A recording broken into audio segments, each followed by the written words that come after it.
Good morning and welcome back. आज हम राजनीति भूगोल का एक और नया टॉपिक लेकर आपके सामने हैं।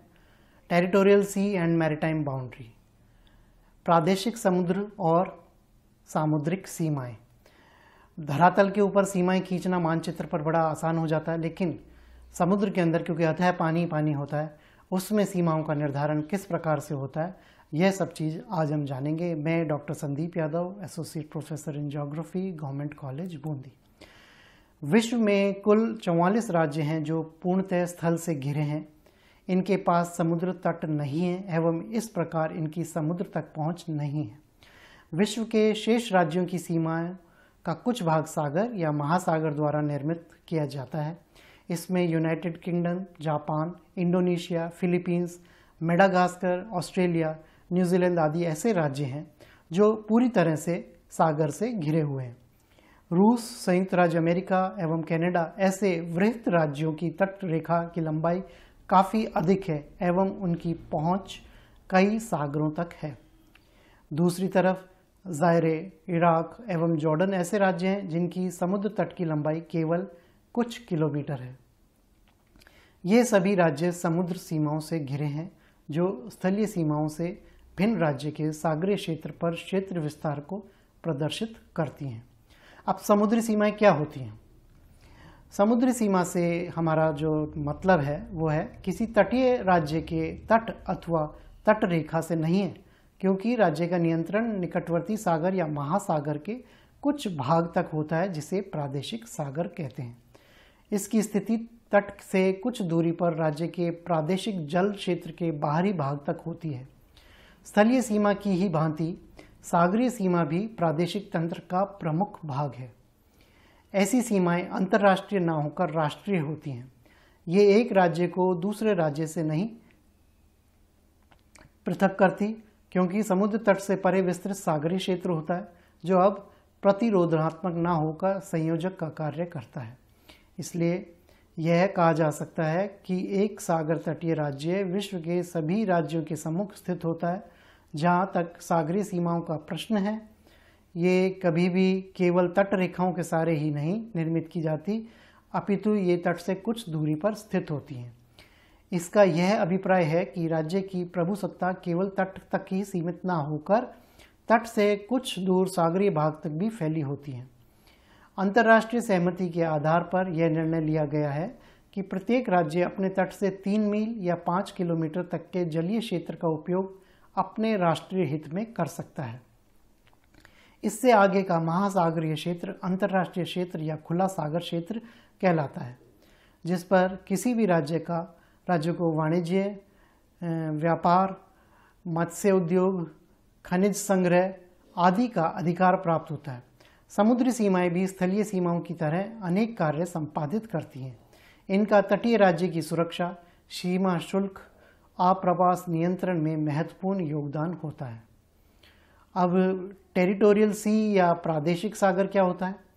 सागर के उस भाग को जो सागर तट एवं सागरीय सीमा के बीच स्थित होता है प्रादेशिक सागर या प्रादेशिक जल क्षेत्र या उपांत सागर भी कहते हैं। प्रादेशिक सागर की वर्तमान स्थिति सदियों के प्रयासों का परिणाम है। 14वीं और 15वीं सदी में विश्व के महासागर केवल 2 देशों स्पेन और पुर्तगाल के हुआ करते हैं। यह विभाजन पोप के निर्णय के आधारित था, जिनके अनुसार स्पेन को प्रशांत महासागर एवं मेक्सिको की खाड़ी और पुर्तगाल को अटलांटिक महासागर, जिब्राल्टर के दक्षिण और हिंद महासागर पर अधिकार था। धीरे धीरे अन्य राज्यों ने महासागरों पर इस अधिकार को चुनौती देना शुरू कर दिया। हॉलैंड ने, पुर्तगाल और ग्रेट ब्रिटेन ने स्पेन के खिलाफ विरोध दर्ज किया।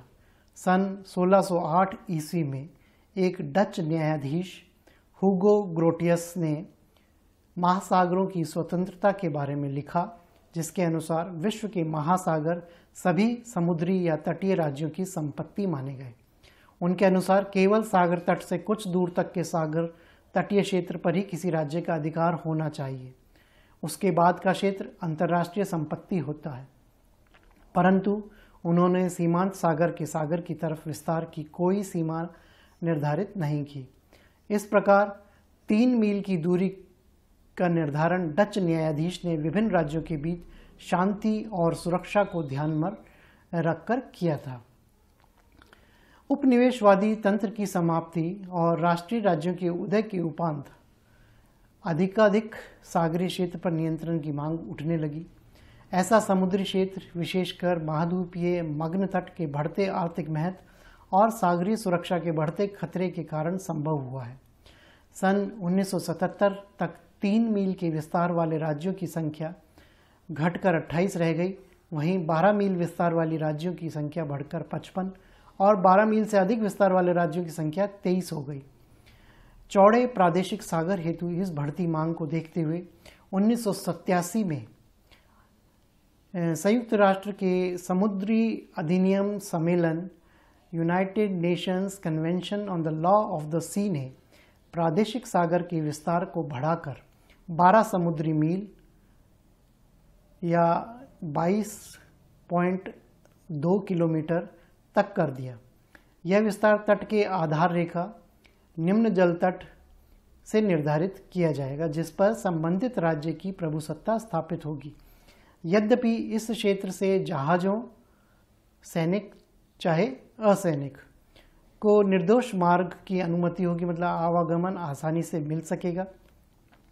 आज विश्व के अधिकांश राज्य प्रादेशिक सागर के 12 समुद्री मील के विस्तार को अपनी स्वीकृति दे चुके हैं, परंतु जहां सिंगापुर, जॉर्डन आदि कुछ राज्य 3 समुद्री मील की चौड़ाई को स्वीकार करते हैं, वहीं टोगो 30 समुद्री मील तथा लाइबेरिया, कांगो, प्रजातांत्रिक गणराज्य इक्वेडोर, सोमालिया, पेरू, बेनिन आदि 200 समुद्री मील की मांग पर अड़े हुए हैं। अब प्रादेशिक सागर के क्या क्या कार्य होते हैं? प्रारंभिक अवस्था में प्रादेशिक सागर की आवश्यकता विदेशी आक्रमण से सुरक्षा एवं मत्स्य व्यापार पर नियंत्रण से संबद्ध थी, परंतु आज प्रादेशिक सागर का महत्व काफ़ी बढ़ गया है एवं इसके कार्यों में सुरक्षा, तटीय मत्स्यन, खनिज दोहन, तस्करी एवं प्रदूषण नियंत्रण आदि सम्मिलित हो गए हैं। सुरक्षा में प्रादेशिक सागर का सबसे महत्वपूर्ण कार्य माना गया है, क्योंकि सागरीय सीमाएं खुली और असुरक्षित होती हैं।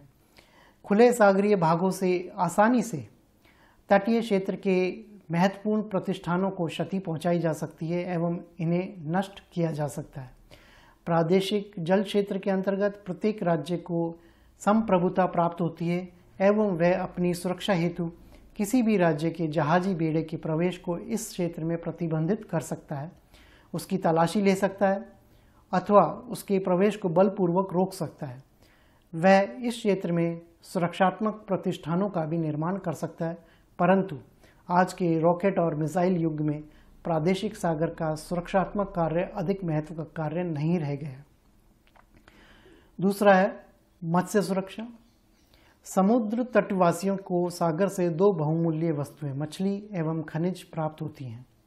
जब तक मछुआरों की नौका एवं उनके मछली पकड़ने के तरीके परंपरागत रहे, मत्स्य अधिकारों की सुरक्षा की कोई समस्या नहीं थी, परंतु आज विश्व में भोज्य पदार्थ के रूप में मछली की मांग में अत्यधिक वृद्धि और उनके पकड़ने के तरीकों के सुविकसित होने के कारण समूचे परिवेश में परिवर्तन हुआ है।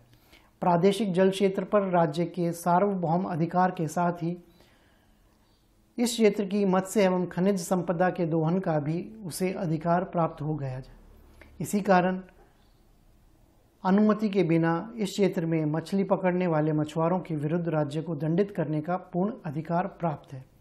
पश्चिमी यूरोप के तटीय नगरों में इस प्रकार के अनेक मुकदमे मिल जाएंगे, परंतु कभी कभी राज्य विदेशी मछुआरों को प्रादेशिक जल क्षेत्र में मछली pकड़ने के लिए अनुमति भी प्रदान कर देते हैं। हाल के वर्षों में तटीय राज्यों ने उपांत सागर से परे खुले समुद्र में बेरोक मत्स्य पकड़ने के कार्य पर नियंत्रण करने पर बल दिया है। ऐसा राज्यों के मत्स्य उद्योग को संरक्षण देने एवं मछलियों की कुछ प्रजातियों के तेजी से विलुप्त होने से उन्हें रोकने के लिए आवश्यक माना गया। तीसरा है खनिज सुरक्षा। प्रादेशिक सागर विशेषकर महाद्वीपीय मग्न तट खनिजों की दृष्टि से संपन्न क्षेत्र माने जाते हैं। चूंकि महाद्वीपीय मग्न तट स्थल के ही बढ़े हुए भाग हैं, उन पर उन सभी खनिजों के पाए जाने की संभावना है जो स्थल पर पाए जाते हैं। आज जब स्थल पर ये खनिज धीरे धीरे समाप्त हो रहे हैं तो वैज्ञानिक सागर की ओर बढ़ रहे हैं और वहाँ पर दोहन शुरू करते हैं। विश्व के कई मग्न तटीय क्षेत्रों से खनिज तेल निकाला जा रहा है, जैसे भारत के कृष्णा गोदावरी बेसिन और बम्बई हाई में, जहाँ से खनिज तेल और प्राकृतिक गैस का उत्पादन किया जा रहा है।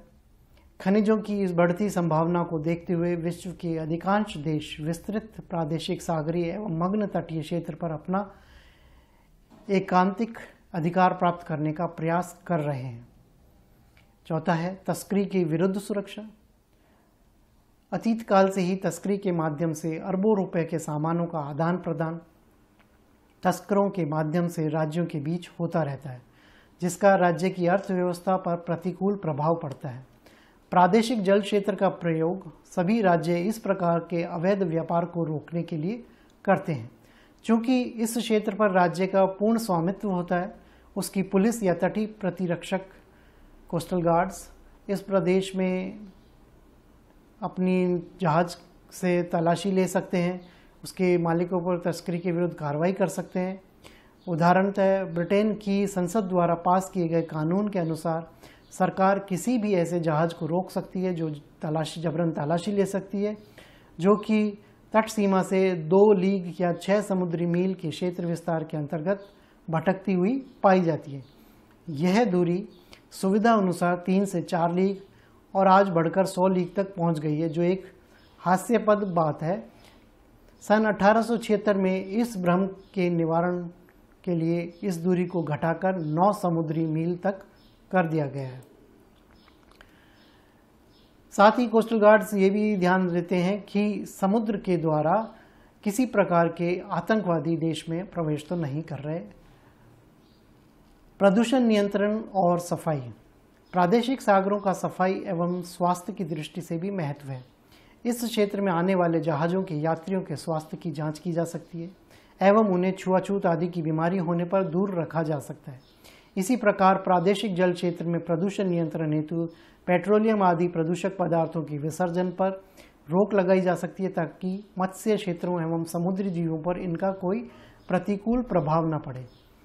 अभी कोविड के दौरान जापान के एक जहाज में कोरोना वायरस से संक्रमित लोगों का पाया जाने की वजह से उस जहाज को समुद्र में ही रोक लिया गया था और लोगों को वहीं पर क्वारंटाइन किया गया था, क्योंकि उससे स्थल भाग के ऊपर बीमारी फैलने की आशंका थी। प्रादेशिक सागरता जो बढ़ता हुआ महत्व है वो क्यों हमें आज इतना अधिक महत्वपूर्ण लग रहा है? आज वैज्ञानिक और तकनीकी प्रगति के साथ साथ प्रादेशिक सागर के महत्व में भी उत्तरोत्तर वृद्धि होती जा रही है। कुछ दशक पूर्व कुछ फैदम की गहराई को छोड़कर अधिकांश सागर नितल का अन्वेषण नहीं हुआ था एवं मत्स्य व्यवसाय के अलावा उसका कोई आर्थिक महत्व नहीं था। आज नई प्रौद्योगिकी के विकास के साथ ही इस क्षेत्र के संसाधनों का समयक दोहन किया जा सकता है, जिसके कारण यह राज्य के लिए एक महत्वपूर्ण क्षेत्र हो गया है। आज ये प्रादेशिक सागर भोज्य पदार्थों के अतिरिक्त खनिज संसाधनों जैसे खनिज तेल, कोयला, मैंगनीज, कोबाल्ट, निकल आदि और कच्चे माल जैसे नमक, मोती, प्रवाल, पोटाश, हाइड्रोजन आदि का बहुत बड़ा भंडार बन गए हैं। यहाँ तक कि वैज्ञानिक बढ़ती हुई आबादी को भोजन प्रदान करने के लिए अब सागर की तरफ देख रहे हैं। यही कारण है कि सभी तटीय राज्य यह चाहते हैं कि प्रादेशिक सागर के समूचे मग्न तटीय क्षेत्र की खनिज संपदा के दोहन का उन्हें समूचा अधिकार मिलना चाहिए। चूँकि स्थल पर उपनिवेशन हेतु अब अतिरिक्त भूमि शेष नहीं रह गई है, अतः विश्व का ध्यान समुद्र की तरफ बदल रहा है, जिसे भावी संभावनाएं निहित हैं। वैज्ञानिकों के अनुसार समुद्रों में खनिज एवं गैसों का अपार भंडार संरक्षित है। साथ ही साथ वर्तमान खाद्य समस्या के समाधान में महत्वपूर्ण भूमिका अदा कर सकते हैं। प्रादेशिक सागर का हम मापन किस प्रकार करते हैं, आइए ये जानते हैं। प्रादेशिक सागर की नाप जो है वो आधार रेखा से की जाती है। जो तट के सहारे पाई जाती है एवं आंतरिक जल क्षेत्र को प्रादेशिक सागर से अलग करती है। इस आधार रेखा को निश्चित करने के नियम 1958 की सागरीय विधि के संयुक्त राष्ट्र के सम्मेलन में तय किए गए हैं। उनके अनुसार औसत निम्न जल रेखा, जो कि निम्न ज्वार चिन्ह को किसी राज्य एवं उसके द्वीप के तट के सहारे आधार रेखा माना गया है। स्पष्ट है कि औसत निम्न जल रेखा से तटीय राज्य को अधिकाधिक प्रादेशिक सागरीय क्षेत्र प्राप्त करने में मदद मिलती है। किसी तटीय राज्य की तट रेखा सीधी ना होकर वक्र रेखा होती है। इसके सहारे खाड़ियाँ, ज्वार नद मुख, दंतुरन, दंतुरन से मतलब है इंडेंशन, जहाँ अलग अलग पानी की धाराएं अंदर समुद्र की या स्थलीय भाग में घुस जाती एवं अपतटीय द्वीप स्थित होते हैं। चूंकि तट रेखा आंतरिक जल क्षेत्र को प्रादेशिक जल क्षेत्र से अलग करती है, इसलिए यहाँ आधार रेखा आंतरिक जल क्षेत्र से अधिक संबद्ध होती है। वर्तमान प्रक्रिया के अनुसार खाड़ी के मुख के सहारे एक सीधी आधार रेखा खींची जाती है जिसकी लंबाई 24 मील से अधिक नहीं होनी चाहिए। यदि खाड़ी का मुख 24 मील से अधिक है तो समापन रेखा स्थल की तरफ खाड़ी में वहां खींची जाती है जहां उसकी चौड़ाई 24 मील पाई जाती है। यदि 24 मील से अधिक चौड़ाई वाली खाड़ी के पास द्वीप स्थित है तो सभी द्वीपों को मिलाती हुई रेखाएं खींची जाती हैं। यदि सभी जल प्रवेशों की सम्मिलित चौड़ाई 24 मील से अधिक नहीं है तो खाड़ी को आंतरिक जल क्षेत्र का भाग माना जाता है। कभी कभी एक खाड़ी एवं दंतुरन में अंतर करना आवश्यक हो जाता है, जहां खाड़ी के मुख की चौड़ाई 24 मील से कम पाई जाती है। समापन रेखा को व्यास मानते हुए एक अर्धचंद्राकार रेखा खींची जाती है एवं इसके क्षेत्र की समापन रेखा के पीछे स्थित जल क्षेत्र से तुलना की जाती है। यदि जल क्षेत्र का विस्तार अर्धवृत्त से अधिक पाया जाता है तो यह खाड़ी एवं आंतरिक जल क्षेत्र का भाग है, परंतु यदि जल क्षेत्र का विस्तार कम पाया जाता है तो यह केवल तटीय दंतुरण कहलाता है और आंतरिक जल क्षेत्र का भाग नहीं माना जाता है। इन परिस्थितियों में प्रादेशिक सागर की सीमा तट की वक्रता के समानांतर पाई जाती है। कुछ मामलों में ऐतिहासिक आधार पर कुछ खाड़ियों को आंतरिक क्षेत्र का भाग मान लिया जाता है। मापन की विधियां जो हैं वो प्रादेशिक सागर की तरफ के विस्तार और समुद्री सीमा की स्थिति को निर्धारित करने के लिए 3 विधियां प्रयोग में लाई जाती हैं। पहली है रेप्लिका मेथड या प्रतिकृति विधि। सागर से तट से कुछ दूरी पर तट रेखा की सही प्रतिकृति निर्धारित की जाती है। यह दूरी राज्य द्वारा मांग किए गए प्रादेशिक सागर के विस्तार पर निर्भर करती है। अधिक दंतुरित तट रेखा होने पर प्रादेशिक सागर की सीमा के अंतर्गत प्रादेशिक सागर के प्रायद्वीपीय के बीच उच्च सागर की प्रवेशिकाएं देखी जाती हैं। इस प्रकार की टेढ़ी मेढ़ी प्रादेशिक सागर की सीमा व्यस्त मत्स्य क्षेत्रों के बीच निर्धारण में अनेक कठिनाइयां प्रस्तुत करती हैं। दूसरा है बेसलाइन मेथड या आधार रेखा विधि। इस विधि में तट के सभी बिंदुओं से सीधी रेखाएं खींची जाती हैं। ये खाड़ियों एवं ज्वारन जो तट पर पहुंचते हैं उसकी समापन रेखाओं को प्रदर्शित करती हैं। इसके बाद राज्य द्वारा दावा किए गए प्रादेशिक सागर के विस्तार को इन आधार रेखाओं से मापा जाता है। स्पष्ट है कि सागरीय सीमा इसके समानांतर पाई जाती है। नियमानुसार आधार रेखा केवल दंतुरण के आधार आर पार नहीं खींची जाती एवं उसकी लंबाई 24 मील से अधिक नहीं होती है। इस प्रकार समूचे तट को आधार रेखाओं से परिपूरित कर देना सुस्थापित नियम का स्पष्ट उल्लंघन है। और तीसरा है एनवलप मेथड या आवरण विधि। इसके अंतर्गत प्रादेशिक जल क्षेत्र के सागर के तरफ की सीमा को प्रदर्शित करने के लिए तट के विभिन्न बिंदुओं से वृत्तों के चाप खींचे जाते हैं। इनके कटान बिंदुओं से प्रादेशिक जल क्षेत्र की सागरीय सीमा का निर्धारण किया जाता है। यह विधि अपेक्षितः अधिक सरल है। वास्तव में सागरीय सीमा के निर्धारण में अंतिम 2 विधियों का मिला जुला प्रयोग किया जाता है, मतलब एनवलप मेथड और बेसलाइन मेथड का प्रयोग करते हैं, जिसमें सीधी रेखाओं एवं चापों का उपयोग किया जाता है।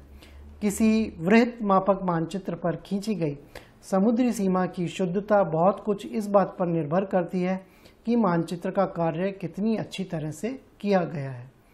तो आज हम पढ़ रहे थे territorial C and maritime boundaries और मैरीटाइम बाउंड्रीज का निर्धारण या मापन किस तरीके से करते हैं। उसके साथ ही हमारा ये टॉपिक पूर्ण हुआ। आज के लिए इतना ही। हम शीघ्र आपके साथ दूसरे टॉपिक लेकर उपस्थित होंगे। आज के लिए इतना ही। धन्यवाद।